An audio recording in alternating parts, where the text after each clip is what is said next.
Operation सिंदूर के दौरान प्रधानमंत्री नरेंद्र मोदी की अगुवाई में भारत ने जिस अंदाज में पाकिस्तान को करारा जवाब दिया, भारतीय सेना ने जिस शौर्य और पराक्रम का परिचय दिया, 48 वर्षों की शैक्षणिक उत्कृष्टता के साथ 23 से भी ज्यादा प्रमुख बीटेक प्रोग्राम्स और 600 से अधिक अंतर्राष्ट्रीय छात्रों के साथ विज्ञान डीम्ड टू बी यूनिवर्सिटी देश की बेहतरीन यूनिवर्सिटी में से एक है। उससे देश के तमाम दूसरे लोगों के साथ ही संत महात्मा भी खासे आह्लादित हैं, गौरवान्वित हैं, प्रधानमंत्री नरेंद्र मोदी का आभार जता रहे हैं, सेना के शौर्य और पराक्रम की सराहना कर रहे हैं। हमारे साथ बातचीत करने के लिए निरंजनी अखाड़े के आचार्य महामंडलेश्वर स्वामी कैलाशानंद गिरी जी महाराज हैं। महाराज जी, जिस तरीके से प्रधानमंत्री नरेंद्र मोदी की अगुवाई में भारत ने जवाब दिया है, पूरी दुनिया में किस तरीके से भारत ने अपनी एक अलग पहचान बनाई है? पूरी दुनिया को आज भारत की मजबूती का एहसास हुआ कि भारत कितना मजबूत है। और या वो दुनिया का कोई भी देश हो, सबने भारत की मजबूती को मानने से इनकार नहीं किया और मानने से इनकार नहीं कर सकते। मुझे लगता है पाकिस्तान को भी यह बात समझनी चाहिए कि पाकिस्तान भारत के सामने एक देश तो है, लेकिन छोटा देश है और हमारा पड़ोसी देश है। और पाकिस्तान से भारत की कोई दुश्मनी कभी भी किसी प्रकार की नहीं रही यदि आतंकवाद को हटा दिया जाए। भारत का जो भी दुश्मनी पाकिस्तान से है वो आतंकवाद को लेकर के, और आतंकवाद की कोई जाति नहीं होती, आतंकवाद किसी व्यक्ति का नहीं होता, वो किसी धर्म का नहीं होता, किसी पंथ का नहीं होता, किसी परंपरा का नहीं होता। आतंकवादी तो जनमानस का हनन करता है। 22 अप्रैल 2025 को जो घटना श्रीनगर में हुआ, मुझे लगता है क्या उसमें केवल हिंदू मारे गए, मुस्लिम भी मारे गए। एक मुस्लिम परिवार का भी एक व्यक्ति मारा गया। मुझे लगता है उसमें नेपाल, गुजरात, नेपाल के भी, जब विदेश की बात करें तो नेपाल का भी एक प्रवासी था, वो भी मारा गया, एक मुसलमान भी मारा गया। लेकिन पाकिस्तान कभी भी इन चीज़ों से नहीं बचता है कि उसकी अंतर्राष्ट्रीय स्तर पर कितनी अवमानना हो रही है। उस कारण प्रधानमंत्री नरेंद्र मोदी जी को इसका निर्णय लेना पड़ा। और मैं तीनों सेनाओं के सेना प्रमुख को बधाई देता हूं कि तीनों सेनाओं के प्रमुखों के आदेश से हमारी दो बहनों ने मुझे लगता है कि साहसीय कार्य करके दिखाया है। और प्रधानमंत्री जी का यश इस सिंदूर ऑपरेशन से कई हजार गुना और बढ़ना चाहिए था। पाकिस्तान को भी यह सीख मिली कि पाकिस्तान यदि दोबारा किसी प्रकार की कोई पुनरावृत्ति करने का प्रयास करता है तो निसंदेह पाकिस्तान को करारा जवाब भारत से मिलना चाहिए। एक दूसरा यह है कि भारत का हर विपक्ष पक्ष में दिखाई पड़ा। भारत का हर विपक्ष जो कभी बीजेपी का, भारतीय जनता पार्टी का पक्ष में बात करने वाला पार्टी नहीं था, वो भी इस सिंदूर ऑपरेशन में भारत का पक्षधर दिखाई पड़ा। क्योंकि सबको लगा कि ये गलत हुआ क्योंकि पुरुषों को मारा गया, स्त्रियों को छोड़ा गया और ये कहा गया जाकर मोदी से कह देना। मोदी का अर्थ इस समय भारत के प्रधानमंत्री हैं। वो एक व्यक्तिगत व्यक्ति प्रधानमंत्री नरेंद्र मोदी नहीं है, वो देश के प्रधानमंत्री हैं। प्रधानमंत्री को यह सूचना देने का अर्थ है कि देश को यह सूचना देना। उस कारण संपूर्ण विपक्ष पक्ष में आया। और मेरा मानना है कि पाकिस्तान को आतंकवादियों से दूरी बनाकर रहना चाहिए। चीन कभी भी पाकिस्तान का समर्थन खुल करके करने वाला नहीं है, और यदि करता भी है तब भी समर्थ नहीं हो पाएगा, क्योंकि भारत में केवल एक पार्टी, भारतीय जनता पार्टी नहीं है। भारत की सेना बहुत सशक्त है आज। अब वो सेना नहीं है कि भारत की सेना डर जाएगी, भाग जाएगी या कमजोर है या वो हार जाएगी। नहीं, ऐसा नहीं हो सकता। मेरा मानना है कि उन आतंकवादियों को पाकिस्तान शरणार्थी के रूप में रखता है, शरण देता है, जो अंतर्राष्ट्रीय स्तर पर टेररिस्ट घोषित है। अमेरिका से जो घोषित टेररिस्ट है वो अमेरिका में देखा गया, पाकिस्तान में देखा गया, जो अमेरिका से घोषित है। जो हमारे ताज मुंबई का घटना करने वाला आतंकवादी है वो फोटो में देखा गया। जो हमारे दिल्ली लोकसभा हमारे भारत के लोकतंत्र मंदिर पर जिसने हमला किया वो पाकिस्तान फोटोग्राफ्स में देखा गया। मुझे लगता है कि उस कारण भारत का कोई प्रतिशोध या प्रतिरोष पाकिस्तान से नहीं है, आतंकवादियों से है। और आतंकवादियों के खिलाफ हमारा भारत लड़ता रहेगा तब तक जब तक आतंकवाद खत्म नहीं होगा। जो संत महात्मा हैं वो भी जो सेना का शौर्य और पराक्रम है उसको नमन कर रहे हैं, आभार जता रहे हैं। बिल्कुल, मैं तीनों सेना प्रमुख, अपनी जवानों को और सोफिया कर्नल और व्योमिका सिंह को मैं बधाई देता हूं। दोनों भारत की लाडली बहनें हैं और आज ही नहीं सदियों सदियों दोनों की पूजा होगी, सदियों सदियों दोनों के बंधन किए जाएंगे, दोनों का बंधन किया जाएगा, दोनों को नमन किया जाएगा, सदियों सदियों दोनों की प्रार्थना की जाएगी और इनकी यश के लिए, इनकी अभिवृद्धि के लिए, इनकी चिरायु के लिए मुझे लगता है भारत का हर एक प्राणी भगवान से जरूर प्रार्थना करेगा। मेरा मानना है कि भारत की जो सेना है, भारत के जो सेना प्रमुख हैं, उन्होंने जो करके दिखाया है उस शौर्य का अभिनंदन है, उस शौर्य का अवंदन है और सेना के जवानों को वंदन है, सेना के जवानों को वंदन है। आज सेनाओं के, मुझे एक गुप्त सूचना ऐसी मिली थी कि भारत में बहुत सारे आतंकवादी घुस आए। मुझे किसी व्यक्ति के द्वारा एक सूचना मिली कि भारत में बहुत सारे आतंकवादी घुस आए। तो ये अभी जासूस ही पकड़े गए, भारत में बहुत सारे जासूस हरियाणा से, दिल्ली से नहीं पकड़े गए, अभी पकड़े गए, 10-12 दिन पहले जासूस पकड़े गए।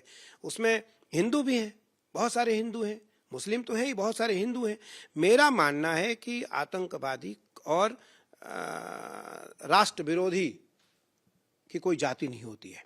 इसलिए ऐसे लोग यदि किसी भी देश में रहते हो तो वो सजा के हकदार हैं, सजा के भागी हैं, उनको सजा मिलनी चाहिए।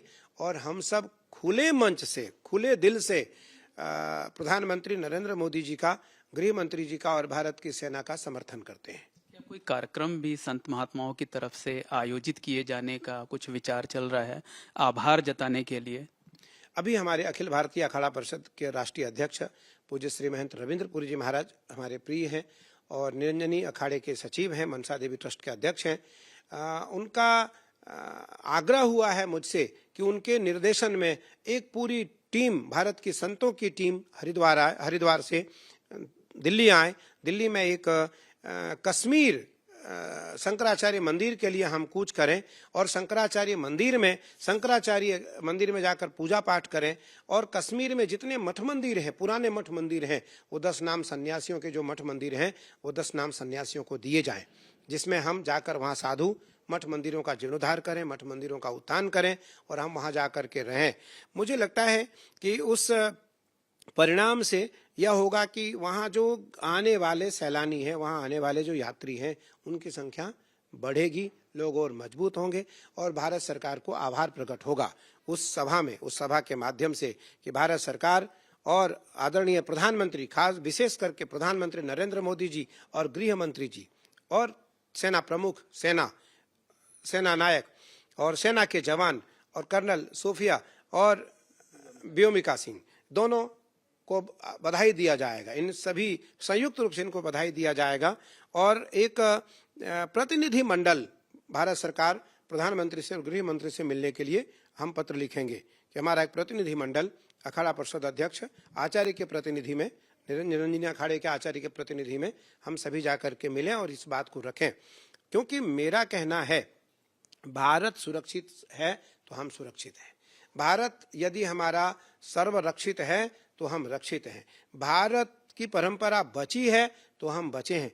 भारत में हिंदू, मुसलमान, सिख, ईसाई हम चारों भाई जैसे रहते हैं, कोई भेदभाव नहीं है। उसका फलस्वरूप हुआ कि यहाँ हिंदू, मुसलमान, सिख, ईसाई इस सिंदूर जो ऑपरेशन था, उस सिंदूर ऑपरेशन के तहत सब एक मंच पर एक साथ दिखाई पड़ा, एक मंच पर एक साथ दिखाई पड़ा सरकार का साथ देने के लिए। लेकिन भारत सहिष्णुतावादी देश है, भारत के लोग दयावान हैं। भारत ने फिर दया कर दी कि नहीं, पाकिस्तान को और दंड न दिया जाए। लेकिन यदि पाकिस्तान इन हरकतों से बाज नहीं आता है तो मुझे लगता है हमारी सेना दोबारा पाकिस्तान को छोड़ने वाली नहीं है। महाराज जी, जिस कार्यक्रम की आप बात कर रहे हैं कि दिल्ली में एक सभा की जाएगी, प्रधानमंत्री का, गृह मंत्री का, सेना का, खासकर कर्नल सोफिया कुरैशी और व्योमिका सिंह का आभार जताया जाएगा, फिर वहां से कश्मीर के लिए कूच करेंगे, ये कब तक प्रस्तावित है? अभी इसकी घोषणा हमने हरिद्वार में कर दिया था, हरिद्वार में, और हम रविंद्रपुरी जी महाराज, हमारे जगत गुरु शंकराचार्य पूज्य गुरु जी, राजा राजेश्वर आश्रम जी महाराज, इन सभी ने घोषणा कर दिया था। और हमें लगता है हम इसी महीने के आखिर में हम इसकी तैयारी कर लेंगे और जून के पहले सप्ताह में हम दिल्ली में कार्यक्रम करने का निर्णय और तिथि रख देंगे। उसके तुरंत बाद हम गृह मंत्री और प्रधानमंत्री से मिलने का हम लोग प्रस्ताव रख देंगे। हमारा प्रतिनिधि मंडल जाकर के मिलेगा, या हम खुद भी जाके मिल सकते हैं, हम खुद भी जाकर के मिलेंगे और अपनी बात रखेंगे कि हम शंकराचार्य टेम्पल जाएंगे, वहाँ हम पूजा आरती करेंगे, कश्मीर की अमन चैन के लिए हम भगवान से प्रार्थना करेंगे, और सरकार के साथ साथ सेना नायकों को, सरकार के साथ साथ सेनाओं को, सरकार के साथ साथ कर्नल सोफिया को, व्योमिका सिंह को हम बधाई देंगे और भारत के सभी प्रमुख संत वहाँ भाग लेंगे। उसके पश्चात हम सब कश्मीर की ओर प्रस्थान करेंगे और मठ मंदिर, वहाँ के जो गवर्नर हैं मेरे अत्यंत प्रिय हैं और वो बहुत कर्मठ हैं, बहुत मजबूत हैं, और मनोज सिन्हा जी, आदरणीय मनोज सिन्हा जी लेफ्टिनेंट गवर्नर हैं जम्मू कश्मीर के, उनसे कहेंगे कि कश्मीर में जो मठ मंदिर है वो मठ मंदिर हम लोगों को दिए जाएं, वो हमारा मठ मंदिर है, हमें दिए जाएं, और उस मठ मंदिर पर हम अपना आधिपत्य स्थापित करेंगे और आधिपत्य स्थापित करके हम वहाँ मठ का विस्तार करके वहाँ साधु सन्यासियों को हम रखने का प्रस्ताव रखेंगे। जो मठ मंदिर कश्मीर में हैं, जो अभी तक बहुत ज्यादा श्रद्धालु वहाँ नहीं जा रहे हैं, चाहते हैं कि संत महात्माओं को पूरी तरह से दिया जाए, उनका जीर्णोद्धार हो और फिर से वो जो है वहां पर पूजा अर्चना पहले की तरह शुरू हो, बिना किसी बाधा के। बिल्कुल, हम सरकार से केवल एक मांग रखेंगे कि हमें केवल मंदिर चाहिए, सरकार से कोई आय व्यय की हमें सुविधा नहीं चाहिए। सरकार हमें हमारे मठों को हमें दे दें। हम जैसे अमरनाथ यात्रा की छड़ी है तो हमारे निरंजनी अखाड़े की छड़ी है, वो हमारे वहाँ भी दीपेंद्र गिरी थे, वो छड़ी निकालते थे। हम ये प्रस्ताव रखेंगे कि अमरनाथ की जो छड़ी की परंपरा है वो निरंजनी अखाड़े की है। इसका नेतृत्व, इसका प्रतिनिधित्व हमारे निरंजनी अखाड़े के सचिव और अखाड़ा परिषद के राष्ट्रीय अध्यक्ष रविंद्रपुरी जी महाराज करें और उनको यह छड़ी उठाने की अनुमति दे राज्य सरकार वहाँ, और वहाँ का जो गवर्नर, क्योंकि वहाँ लेफ्टिनेंट गवर्नर है वो, तो मुझे लगता है कि इस बात को रखने के लिए हम गवर्नर से, प्रधानमंत्री जी से और गृह मंत्री जी से मुलाकात करेंगे और मठों को हमें दिए जाएं, मठ को हम सुरक्षित करेंगे, संरक्षित करेंगे, वहाँ का आय व्यय भी बढ़ेगा और वहाँ के लोग भी मजबूत होंगे और वातावरण भी निर्मल और कोमल होगा। निश्चित तौर पर वहाँ जब हिंदू जाएंगे, सनातन धर्मी जाएंगे, पूजा अर्चना करेंगे, तो वो सक्रिय होंगे, तो वो आतंकवाद भी जो घुसपैठ करते हैं वो भी कम होगा। महाराज जी, अयोध्या का मामला तो खत्म हो गया, लेकिन काशी और मथुरा का बाकी है। इलाहाबाद हाई कोर्ट में मुकदमे विचाराधीन हैं। इलाहाबाद हाई कोर्ट ने मथुरा के मामले में सुनवाई करते हुए कहा है कि जो पुराण हैं वो पुराण विश्वसनीय नहीं हैं। पुराणों में जो बातें लिखी गई हैं वो सब सुनी सुनाई बातों पर लिखी गई हैं, उसको हम एविडेंस के तौर पर नहीं ले सकते और उसके आधार पर कोई फैसला नहीं सुना सकते। आप धर्मगुरु हैं, विद्वान हैं, आप बताएं कि सनातन धर्म में पुराणों का क्या महत्व है और हाईकोर्ट ने जो कुछ कहा है क्या उससे सहमत हुआ जा सकता है? देखिए, हाईकोर्ट के किसी भी आदेश पर टिप्पणी करना उचित नहीं है, लेकिन पुराणों को दरकिनार करना भी स्वीकार नहीं है, क्योंकि पुराण से ही हमारा जीवन पौराणिक हुआ, पुराण से ही हमारा जीवन प्रमाणित है।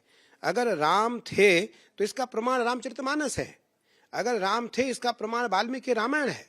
हमारी माँ हमारे पिता के बारे में परिचय देती है, हमारी माँ हमारे नाना के बारे में परिचय देती है, हमारी माँ हमारे काका के बारे में परिचय देती है कि तुम्हारे पिता ये हैं। हमने अपने पिता को कभी देखा नहीं, डीएनए तो बहुत बाद में होता है, जब कोई विवाद आती है तब डीएनए होता है, लेकिन उससे पहले हम पिता के चरण छू लेते हैं, पिता को अपना आदर्श मान लेते हैं माँ के कहने से।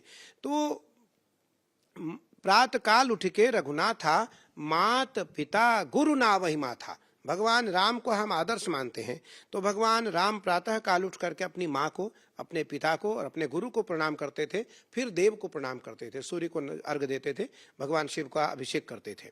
मेरा मानना है कि शास्त्र का यह प्रमाण है कि शास्त्र प्रमाणित है, शास्त्र कभी भी मिथ्या न हो ही देव ऋषवाणी, देवता और ऋषि कभी झूठ नहीं बोलते थे, उस कारण वो पूजनीय थे, इस कारण वो पूजनीय थे।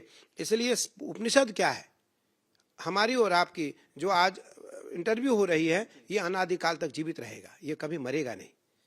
हम और आप रहेंगे नहीं रहेंगे, लेकिन ये हमारी आपकी वार्ता कभी समाप्त नहीं होगी।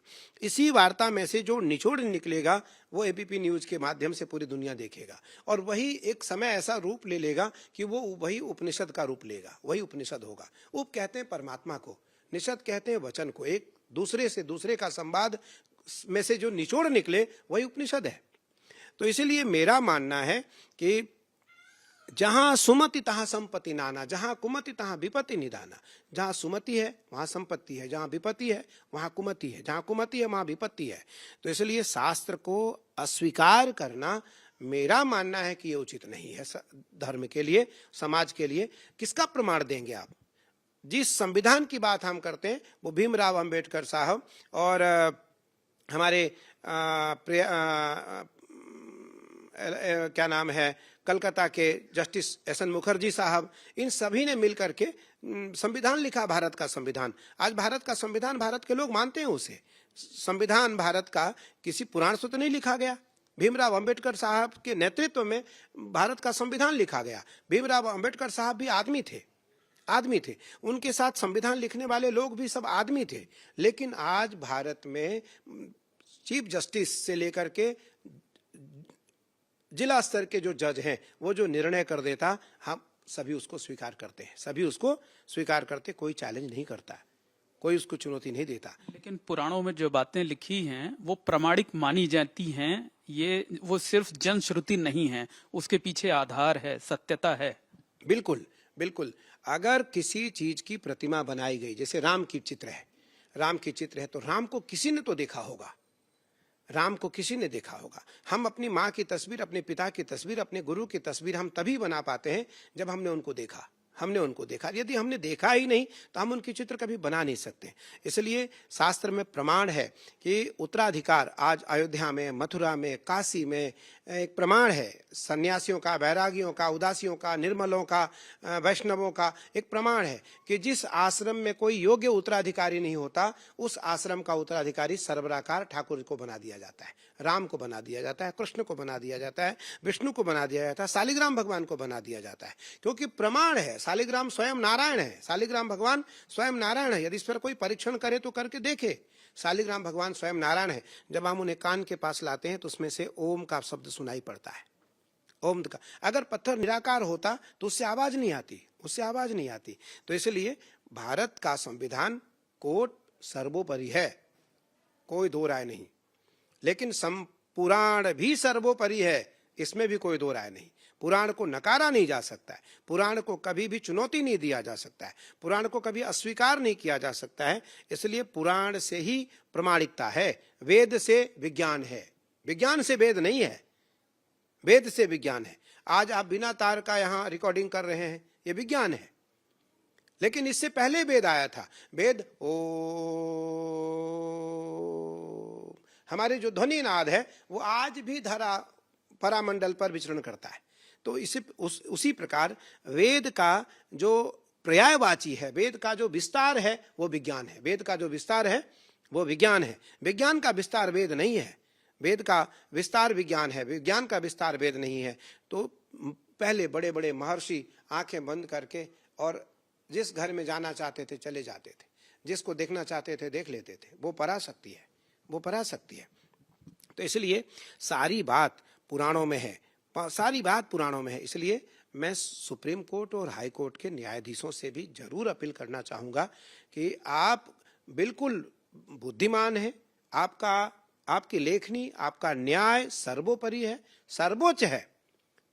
लेकिन पुराण को भी आप स्वीकार करें, पुराण को अस्वीकार नहीं कर सकते, पुराण को कदापि अस्वीकार नहीं कर सकते। और पुराण देश का प्रमाण है, पुराण देश का प्रमाण है, समाज का भी, सनातन का भी। जैसे कुरान है, इस्लाम धर्म किसको मानता है? कुरान को मानता है। सिख किसको मानता है? गुरु ग्रंथ को मानता है। ईसाई किसको मानता है? बाइबल को मानता है। उसी प्रकार सनातन पुराण को मानता है, सनातन पुराण को मानता है। 4 श्लोक थे श्रीमद् भागवत में, एक वेद था। लेकिन महर्षि वेदव्यास ने, महर्षि आज भारत का कोई ऐसा सनातनी नहीं है जो भागवत न पढ़ता हो, रामायण न पढ़ता हो, शिव पुराण न पढ़ता हो, गीता न पढ़ता हो, रामचरितमानस न पढ़ता हो, न्याय न पढ़ता हो, दर्शन न पढ़ता हो और विवेकानंद की बात को कोट न करता हो। करता है। इसलिए मेरा मानना है कि पुराण देश का, समाज का, सनातनियों का प्रमाण है, उसको अस्वीकार नहीं किया जा सकता। बस एक अंतिम प्रश्न ये है महाराज जी कि हम आप दोनों सारे लोग जो है वो भारतवर्ष में रहते हैं, लोकतांत्रिक देश है। न्यायाधीश जो फैसला सुनाते हैं उसका सम्मान करना हम सबकी जिम्मेदारी है, लेकिन जो पुराण को लेकर फैसला दिया गया है वो सहमत होने लायक है या नहीं? नहीं, पुराण हमारा प्रमाण है, हम पुराण को कभी अस्वीकार नहीं कर सकते और पुराण हमारा प्राण है। पुराण यदि प्रमाण भी है तो पुराण हमारा प्राण भी है। इसलिए हम सब पुराणों पर बात करके ही अपनी बात को जीवन में, संसार में रखते हैं। यदि अभी मैं जिस घर में जयपुर में बैठा हूँ, जयपुर का बड़ा परिवार है, यदि यहाँ मैं भी कुछ बात कर रहा था तो पुराण की कर रहा था, गीता का, भागवत का, रामचरितमानस का, वेद का, न्याय का, दर्शन का, प्रस्थानत्रयी का और उपनिषद का वाक्य कर रहा था, उपनिषद की बात कर रहा था। तो मैं प्रमाण पुराण को ही देता हूँ, इसलिए पुराण कभी झूठा नहीं हो सकता, पुराण कभी अप्रमाणित नहीं हो सकता। बहुत बहुत धन्यवाद, बहुत बहुत आभार स्वामी कैलाशानंद गिरी जी महाराज, जिनसे तमाम मुद्दों पर बातचीत हुई। उन्होंने 2-3 बहुत अहम बातें कही कि ऑपरेशन सिंदूर के दौरान प्रधानमंत्री नरेंद्र मोदी की अगुवाई में देश ने जिस तरीके से पाकिस्तान को जवाब दिया, तो प्रधानमंत्री नरेंद्र मोदी और सेना का आभार जताने के लिए जून के पहले हफ्ते में नई दिल्ली में कार्यक्रम आयोजित किया जाएगा। उसके बाद संत महात्मा कश्मीर कूच करेंगे ताकि वहां के जो मठ मंदिर आश्रम हैं वहां पर पहले की तरह से जो है पूजा अर्चना शुरू हो सके। और इसके साथ साथ उन्होंने इलाहाबाद हाई कोर्ट ने पुराणों के बारे में जो टिप्पणी की है उसे बताया कि उससे असहमति जताई और कहा कि पुराण जो है वो पूरी तरीके से प्रमाणित होते हैं, वो जनश्रुति पर आधारित नहीं होते हैं।